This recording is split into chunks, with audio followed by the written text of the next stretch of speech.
حسن بصری رحمه الله تعالی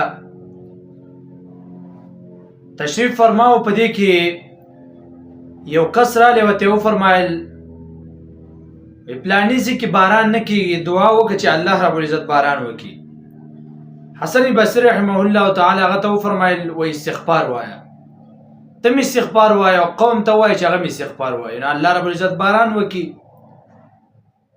په دې کې دویم کس رالی وی جی الله نه دعا وکړه چې الله رب العزت مال راکړي او پیسې راله الله رب العزت راکړي. هغه ته حسن بصری رحمه الله تعالی وفرمایل و استغفار وایه، الله رب العزت په مال درکړي. هغه لاړې. په دې کې دریم کس رالی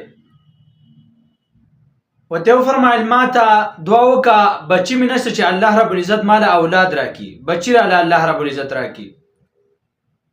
هغه ته وفرمایل وایي ته استغفار وایه، الله رب العزت په بچي درکړي. هغه لاړې. په دې کې بل کس څلورم کس رالی، څوک مې عزت نه کوي، دعا راته وکړه، طریقه راته وښیوه چې خلک مې عزت شروع کړي. حسن بصری رحمه الله تعالی هغه ته مو فرمایل و استغفار وایه، الله رب العزت په تا یو عزت درکړي.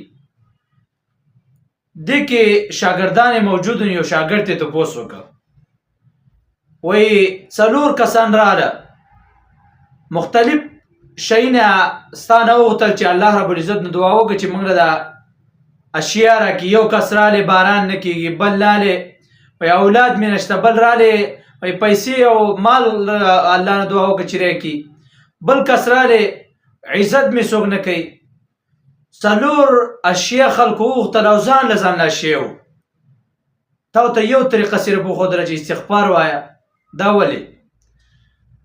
حسن بصری رحمه الله تعالی ورته وفرمایل الله رب العزت قرآن مجید کې حضرت نوح علیه السلام ته فرمایي فقلت استغفروا ربکم انه کان غفارا. دغه ځای کې الله رب العزت د استغفار 5 یا 6 پیدې بیان کړي دي چې استغفار پیدې دا دي. دغه آیات په بنیاد باندې ما دوی ته وفرمایل، ما دوی ته وویل چې تاسو استغفار وایئ. نو ګوره چې د چا اولاد نه وي نو دا د استغفار په کثرت سوی. استغفار د الله رب العزت نه معافي غوښتل دي. نو چې کله ته الله رب العزت نه معافي وغواړې، الله رب العزت نه رضا شي، نو من کان لله کان الله له. چې الله رب العزت خپل کا الله سره دوستانه جوړ کړه، نو بیا خو ستا دوست دی الله رب العزت، بیا چې ته څه غواړې الله رب العزت تعالی هغه درکوي. دغه رنګې بل کس ته وایي پیسې راسره نشته، الله نه دعا وکړه چې پیسې راله، لیکن هغه ته استغفار وایه.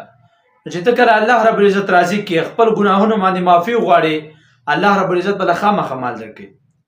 دغه رنګې باران دپاره به هم استغفار کې، ځکه چې خلک ګناهونه ډېر کړي نو باران بند شي.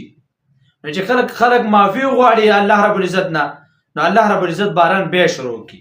نو استغفار دا د هر شي دپاره لازم دی چې یو کار کې